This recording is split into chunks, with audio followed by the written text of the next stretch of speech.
What's up, everybody? I am Joe DeLeone, and joining me on today's episode is Will McFadden, the host of Bleav in Falcons. And we're going to be doing a crossover episode. As you've been maybe following along on the Bleav SI site, we both dropped mock drafts last week. Very different. Both mock drafts were very, very different. We're so early on in this process that I love that we're getting a diversity of opinions, especially in the back end of the first rounds. Couple of things that we're going to get to on today's show. We're going to be comparing our mock drafts and sharing which picks maybe stood out the most to the opposing person. And we're going to break down the decision making that might have gone in on those specific picks. Well, I'm going to start us off here because I think that the quarterback conversation right now has been it's already heating up. It's already very, Yeah. very controversial. There's no, hey, let's maybe consider this or that. No, people are at each other's throats already, and it's not even the end of February with these talks about JJ McCarthy, Bo Nicks, Jaden Daniels, all that stuff. Speaking of JJ McCarthy, you had him at number 20 overall to the Pittsburgh Steelers in your mock draft. And this isn't even a pick that I maybe push back on or one that I disagree with. More than one, I think that opens up a really big overarching conversation that is going to be had over the next month. So the first I want to ask you here, are you in the camp that JJ McCarthy, that you think this is a guy that probably shouldn't go in the first round and will end up going because teams will fall in love? Or do you like him as a first round prospect? BetOnline remains your top spot for all of your live betting action and contests. NFL, college football, UFC, NHL are all in full swing. BetOnline is your number one source for wagering news, odds, trends, and predictions with both desktop and mobile access at any time. Head to BetOnline today and use promo code BLEAV, that's BLEAV, for 50% off your first deposit. That is a 50% welcome bonus. Bet online, where the game starts. I think that a player like JJ McCarthy and even Bo Nicks, who you've got mocked to Atlanta at number 8 in your most recent mock, they're a little bit of the beauty is in the eye of the beholder, right? And all it takes is one team to really fall in love with either of these quarterbacks, because there's a lot that you can nitpick with their game, but there are also a lot of throws where you're like, oh my God, I'll take that any day of the week and twice on Sunday. And JJ McCarthy has a ton of those throws, even though he has kind of a smaller overall volume to work with in kind of the tape review. And the main thing for me, I think, about Pittsburgh with JJ McCarthy, and the reason, and kind of by and large, I'm going about these mock drafts more as exercises, because right, you mentioned it's so early at this point. I mean, we haven't had the combine, we haven't had free agency. A lot of these things are going to change. So right now, it's really, for me, just scenarios that seem fun or seem like it would really benefit the team in question. And so Arthur Smith now becoming the offensive coordinator in Pittsburgh, I fully believe that, if they're going now, Mike Tomlin being the head coach, right, he's going to have the final say. But if you're Arthur Smith, do you want to go into a season after just going into a season with Desmond Ridder that ultimately cost you your job with Mason Rudolph or Kenny Pickett or any, like, no. And so I think that either of these two guys, Bo Nicks or JJ McCarthy, who are to some people cleared second round players, but to others, could sneak into that bottom of the first round. I think that they both fit kind of that Arthur Smith style of offense. Also that Sean McVay, LaFleur, Shanahan, just this newer era where you can maybe improve upon a quarterback with deficiencies. But to me, I like JJ McCarthy, I think, a little bit more than Bo Nicks because of kind of those specific throws that he brings. However, I do see some Desmond Ridder in JJ McCarthy at times, and that concerns me. But tell me about Bo Nicks, because you've got him going to the Falcons at 8. Being down here in Atlanta, I would be very interested to see how that would come across.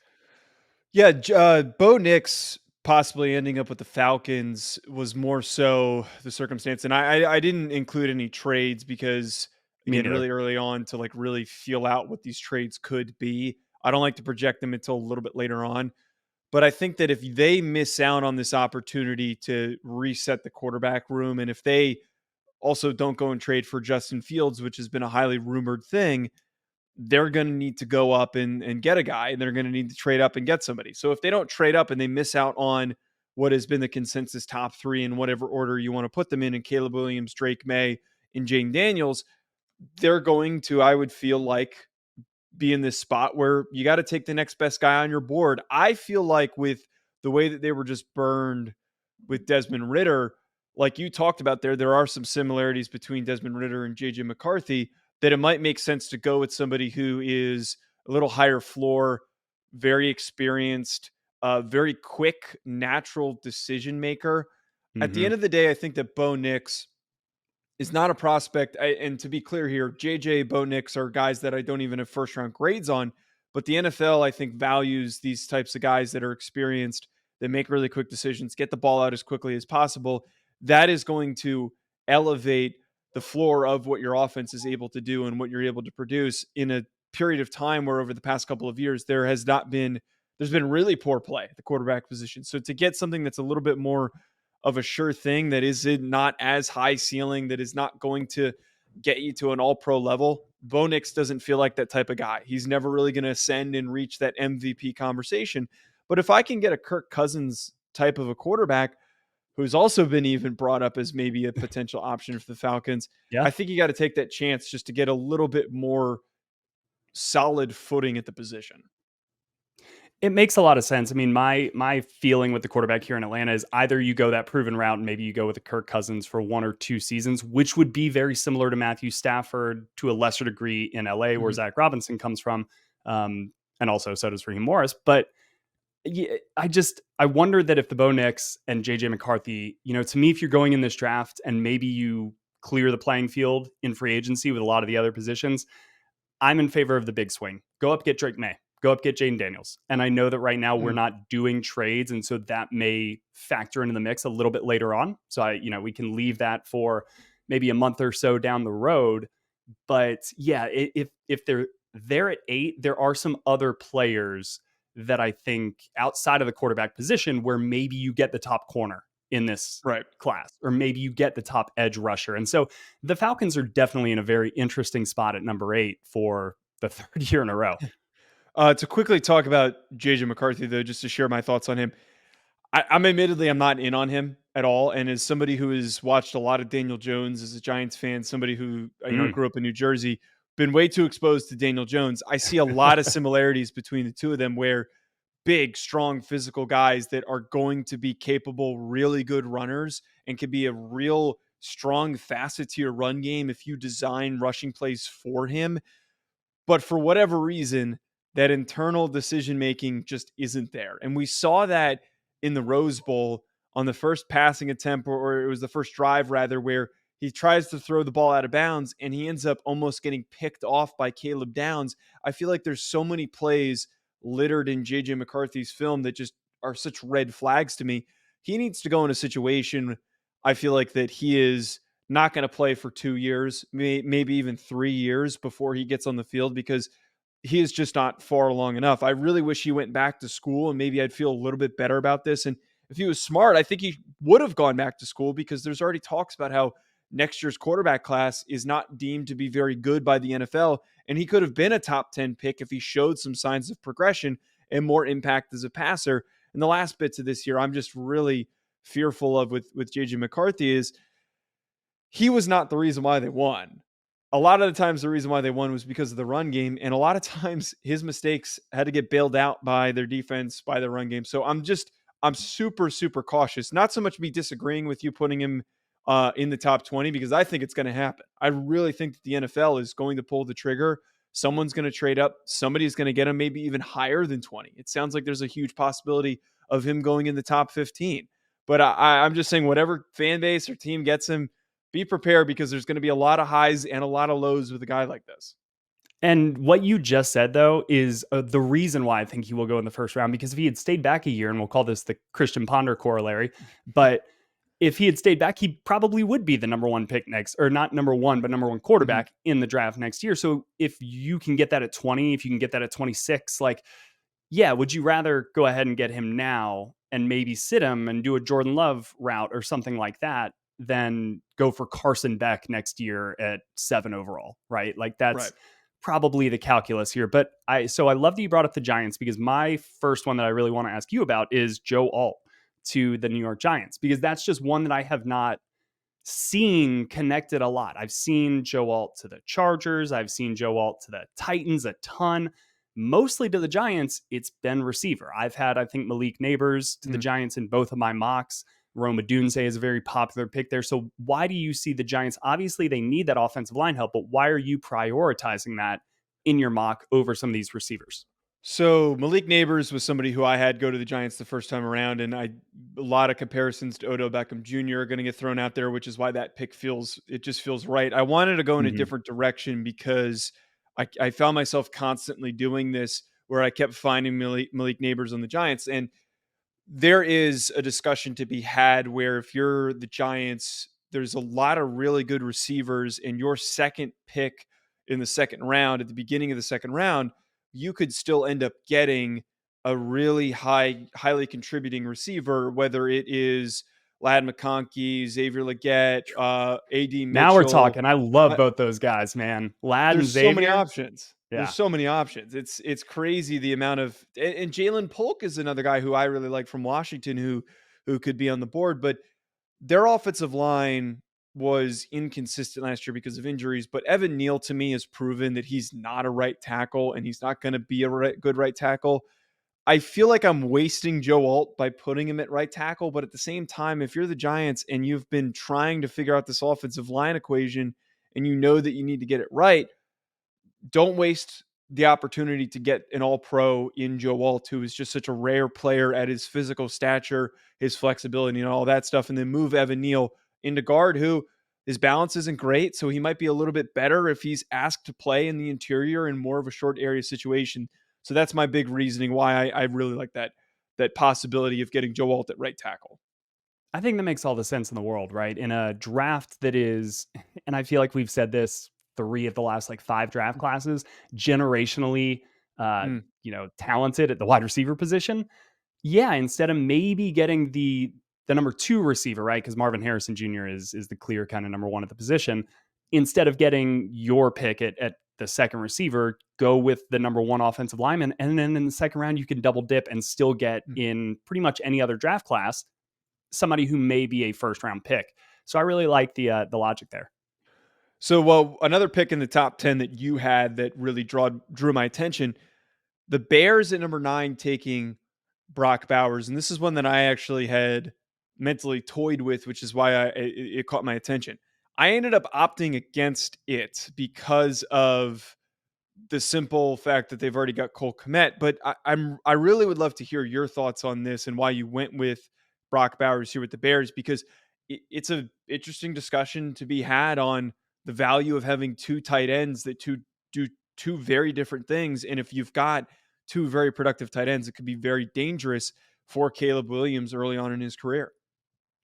Yeah, and that's kind of why I ultimately decided to go in this direction, right? If the top receivers are off the board, I think that the Bears, because I view Brock Bowers as, and I've watched him throughout his career at Georgia, living down here in Atlanta and being a former Georgia Bulldog, so very, very well versed in Brock Bowers. I view him as just this really versatile weapon, right? If he landed in San Francisco, he'd be like a perennial all pro because they would know how to use him. And I think that the Bears have kind of been missing that element to this.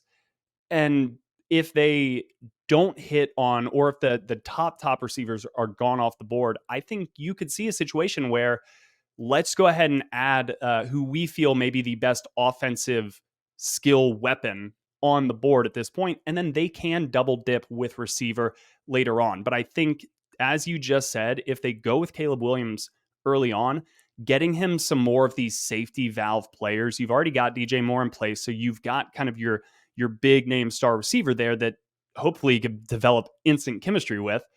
But if, and the big asterisk here is Caleb Williams' style of play.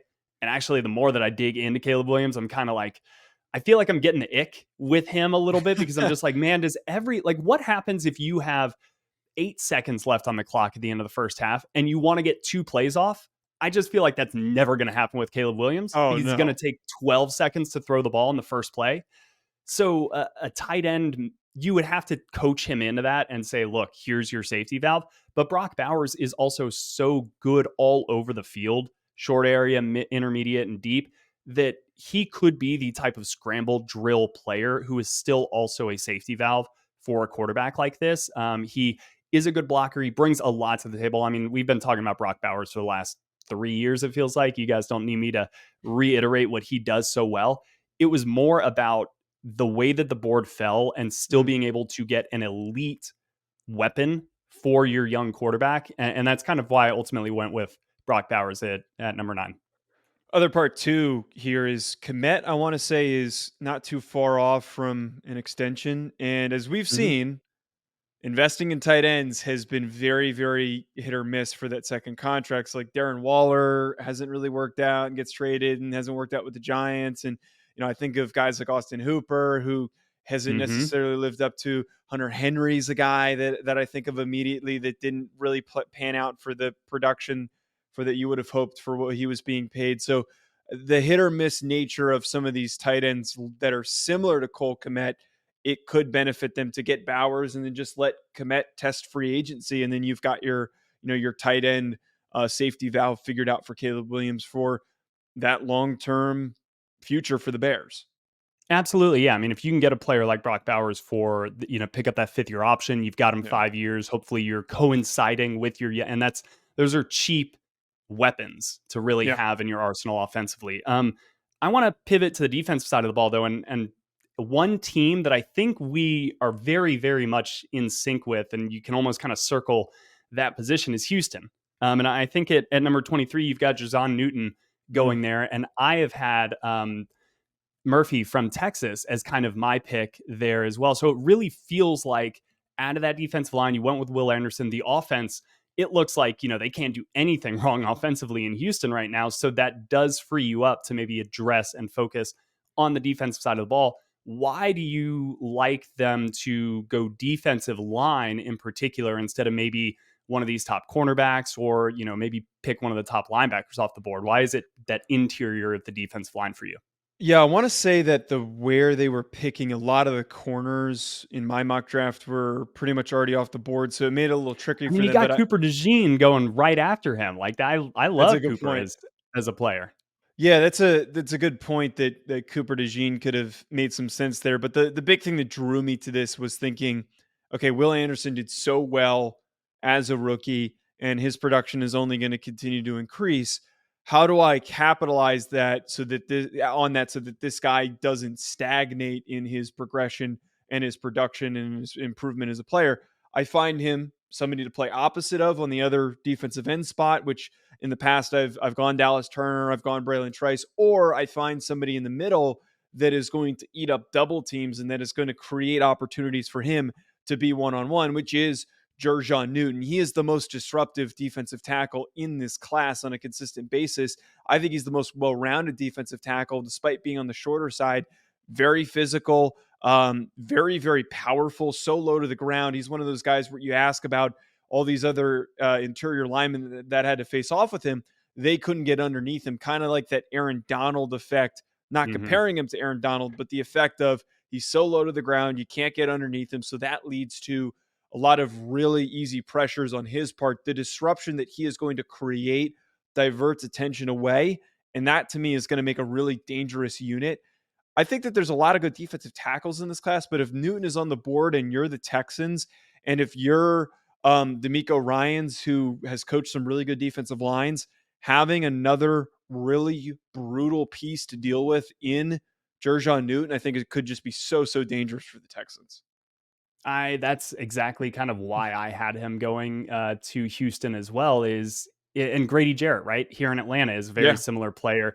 It is that leverageability. It's that one gap aggressiveness, and being able to pair him with talent along the defensive line with Will Anderson. I know they're going to lose Jonathan Greenard, but like if you can keep putting the pressure on individual offensive linemen, we kind of saw in the Super Bowl how if you make everybody have to have these one-on-one matchups, you can really impact the quarterback that way. And so I think that continuing to add to the defensive line there in Houston with an aggressive mindset, not just somebody who's eating blocks, but somebody who's going to out leverage these blocks, get off these blocks, and then attack upfield, that makes all the sense in the world to me. So the last one that I had, Will, that I really loved in your mock draft was Brian Thomas Jr. going to the Tampa Bay Buccaneers at 26. He is, with the combine coming around, a possible candidate to really shoot up boards because from what I've heard, he's going to put up some just ungodly numbers for his size at 6'4", 205. He is so freaking fun to watch because of what he does vertically. Doesn't have a super diverse route tree, but in 1 year as like a full-time starter, he was able to take a couple of routes that he ran and run them to perfection and was so hard to keep up with. And I look at the situation now with the Buccaneers and you giving Thomas to them. If potentially you lose Mike Evans this offseason, you really badly need some weapons. And I think Brian Thomas Jr., if he goes 26 overall, could be the steal of the first round. It could be, and I know it's so easy to continually make these cliches with LSU wide receivers, but he could be the Justin Jefferson of this first round where we're like, why did this guy go behind all the other guys again? This guy is so freaking good.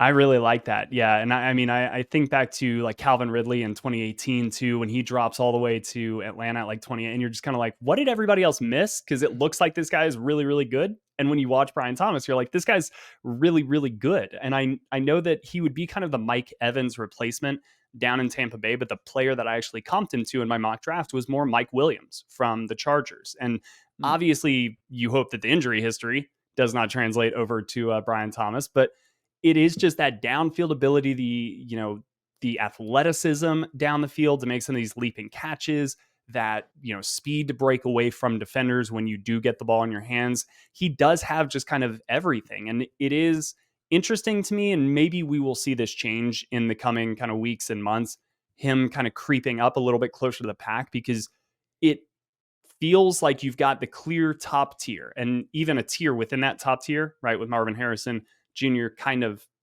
maybe like half a percentage point higher than Romo Dunze and Malik Neighbors. But then behind them, there's like 7 guys that you could love. And so I kind of want to roll this forward into my final question for you, because I just want to talk about all these receivers down there at like number 32 for the Chiefs, because it kind of feels like they could really attack that area at the end of the first round and have their pick of Troy Franklin, Brian Thomas Jr., Keon Coleman, like Tez Walker, any of these guys. So Brian Thomas Jr. stands out to me with his kind of dynamic playmaking ability, the fact that he was on a big offense, he was able to corral a ton of these deep shots from Jaden Daniels. And you saw it in that 1 year of just immense production. If he is anywhere close to that ceiling he showed, he could emerge as one of the best, just like long-term wide receivers where, yeah, in 10 years we look back and we're like, cool, the Buccaneers drafted Mike Evans. They've not regretted that for a second. You could feel the same way about a Brian Thomas Jr., but I feel that way about a lot of these wide receivers. So at the back end of the first round, who do you love in this class? Yeah, there are just so many options as we get to the back end of the first round. And I want to say that we did our wide receiver rankings on the show yesterday. And I have right now, I have 9 guys with a top 50 grade or higher at the receiver position, which is, pretty significant. That means they're draftable within that back end of the first round. And the guys that I have there, Ladd McConkey is somebody who is going to be a part of that convo for the Chiefs, who smaller, more shifty slot guy. Xavier Legette, who is just a big, strong receiver who's going to test very well vertically. Jalen Polk was the guy who I ended up projecting for the Chiefs. He is going to bring up a lot of conversations and I think is going to test well at the NFL Combine. He is so strong as a route runner and so fluid and bendy in the way that he moves in and out of his breaks. I think that Polk could end up being a really big steal that's not getting enough love. But there are just so many options. You mentioned Devontae Walker, who didn't look good at the Senior Bowl, who is a great vertical deep threat that Drake May took huge advantage of and was really his go-to guy as soon as he came back this past year. And then Troy Franklin, another player. Ricky Pearsall's one. Jermaine Burton is another. Pearsall from Florida, Burton from Alabama. We could keep going down this list. I think that the big key here with the end of the first round and then early second round is that a team can pick based on body type play style. They Yes. don't have to feel like, oh, this is the highest guy on our board and there's not a lot of great options after him, so we just need to pull the trigger. There is going to be so many easy opportunities for them to be really specific in who they're looking for. Lad McConkey is probably a player who I need to give a little bit more love. Again, I have watched him at Georgia. Like, he is so good, and I expect him. If you're telling me that the Chiefs take him at 32, right? Mhm. I'm just convinced he's going to be what Wes Welker was for Tom Brady for so many years. Like, I'm just convinced that's going to work.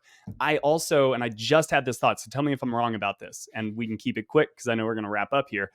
But if you're Miami, why not draft Lad McConkey, right? Why not pair him and his underneath ability and with the stretching field nature of, Jalen Waddle and Tyreek Hill and that speed? And it's almost like you could force the defense to vacate that intermediate middle Mm. area of the field and just let Lad McConkey go to work with some of these precise timing routes that Tua does so well and that offense kind of builds around. So you have both that big strike nature, but also that ability to pick your way down the field, which defenses now want you to do.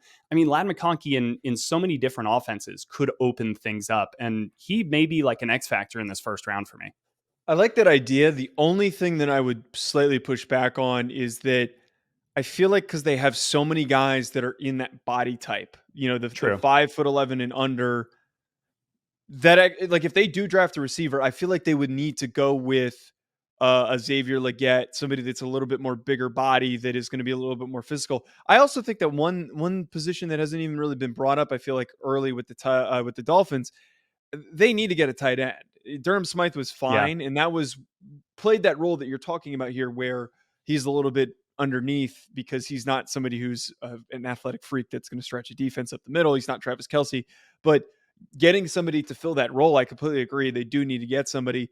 It would be really crazy to see, and I know that McDaniels would probably be that type of a coach to say, I don't care. I'm going to keep getting these small, shifty, explosive receivers. He's almost built his entire roster on guys that fit that physical profile. So I wouldn't put it past him. Like that's why that you bringing that up makes so much sense to me, because I look at the fact that they've got Mostert, they've got A-Chain, Tyreek Hill, and Jalen Waddle are all 6 foot and under, are on the lighter side and run Yeah. a 4.4 or faster, and Lam McConkey is going to run a 4.4 or faster. So it makes perfect sense to me. I think that'd be crazy if they ended up with Lam McConkey. It would be. I think it'd be one of those where, like, right after the pick, you'd get everybody on the desk there being like, whoa, didn't see this coming. Let's talk about how fun this could be. And then they're putting up all the graphics of like all the receivers, what Tua's got to work with. But Mm. yeah, I mean, that's cornerback, offensive line, wide receiver. The premier positions in the first round of this draft are so much fun to talk about, man. Yeah, I'm juiced up to see how things really start to progress more in these conversations, and it was fun to hear dissect your second mock draft, my third mock draft. We're going to be doing hopefully more of these as we drop our mock drafts throughout this cycle. So everybody, appreciate you for tuning in. Make sure you hit that subscribe button on whichever feed you're tuning in on. You can follow me at Joe DeLeone. Will, what's your Twitter handle? I should have wrote it down. At Will McFadden. Very That's what I simple. thought it was. Will McFadden. Folks, thank you so much for tuning in, and we'll be back with more.